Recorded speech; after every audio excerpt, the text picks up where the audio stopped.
So recently I was studying history of a lot of successful people that are really old, and you probably don't know who they are, or if you you don't know too much about them because they're old and boring. But I was studying the history of some of these people. Ross Perot, he's like a billionaire and he's really rich.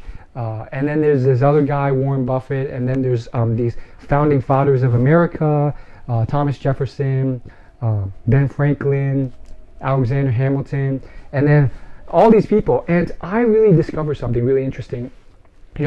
Whether it's these old people of the past or new modern examples of these people, a lot of people get really rich, but they fail at all these other areas of their life. I mean, they're smart, they're socially intelligent, they're engaging, and they're geniuses, or maybe they're not geniuses, but they worked really hard to achieve what they have, and you would think that they were smart enough to get the rest of their life together, but not only is the rest of their life a complete disaster, but it bombs on a level where you're just like, how could these people screw up so much? I mean, because they're so smart, it just doesn't make sense.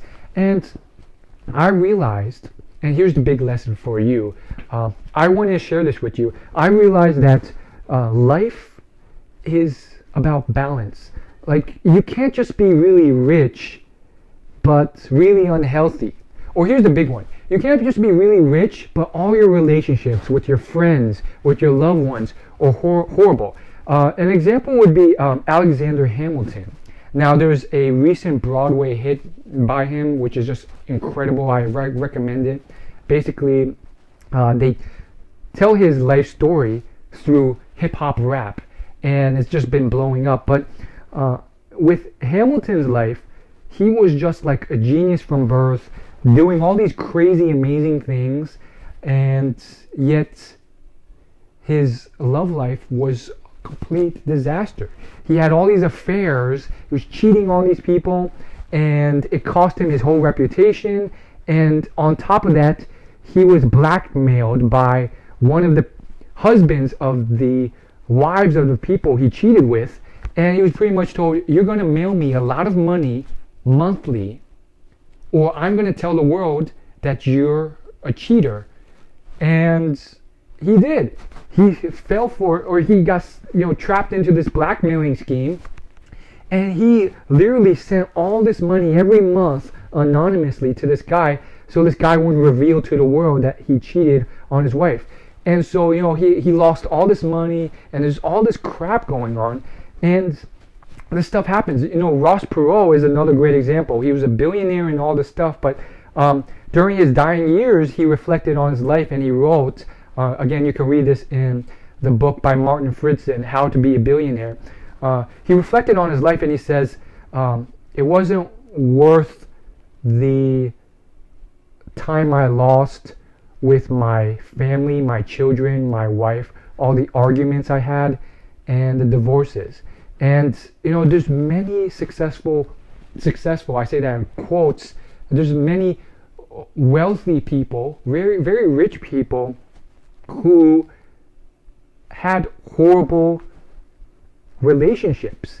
They missed out on all this time with their children, and they regretted it. And they went through 4 or 5 divorces. And I think it was Ross Perot who said this, but it was either him or some other billionaire. But he said that when he reflected on his life, he said that all those women could not have been wrong. He realized that it wasn't the women, it was him. He had chosen the wrong women, and he was not the right husband for those women. He was not a good enough husband. And so, the lesson is that success in life sometimes is more than just, again, you can define success however you want, but success in life is often more than just getting rich. Because you can get really rich, but fail at your relationships and family and so forth and all these other things. And even if you're really rich, if you don't understand personal finance, like a lot of celebrities and athletes don't, and this has happened since Mozart. Mozart was the biggest example. You can make a lot of money, but you spend more than you make. And every year, you rely on money. I think the most modern example is Floyd Mayweather or Mike Tyson. A lot of boxers do this. They spend more than they make in a year. So if they make $2 million that year, they'll spend $4 million, and they're always in debt and this constant cycle of bankruptcy, and they have no savings or investments. So it's such a simple concept, but a lot of people don't understand it or save more than they make, or at least a good portion of what they make. So let's move to some good examples. Now, hope is not lost if you want to be rich and have a fulfilled life. There's plenty of examples of people who have done this as well, though it does require at least a bit of knowledge that this is possible. You have to be aware that this is important and take some time to do so. And a great example of this is Warren Buffett. Now, he learned this a little later than he hoped to, but he did learn it. And what happened for him was he did the same thing. Like, he kind of spent so much time on his business that his relationships with his wife were strained. But in the long run, he figured this out early on. And I think the money manager Monish Pabrai said it best about Warren Buffett. The most amazing things about Warren Buffett have nothing to do with money, business, or the money he made. If you actually study like any of his interviews or speeches, you really learn a lot about life. Like, he really emphasizes the importance of your relationships and how he would rather have strong relationships, which he does, with his friends, his family, rather than all that money. And so he puts that first. He would prefer both, but he has this saying. He says that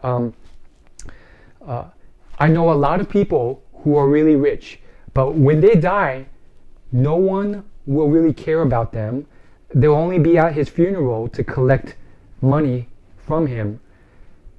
And he says, I think success is not measured by your bank account, but by whether or not the people who you want to love you actually love you. And I think that's just a profound point. It's really affected my behavior throughout my life, and it's really made me emphasize and improve relationships and friendships more than other areas that's maybe over exaggerated or over focused on.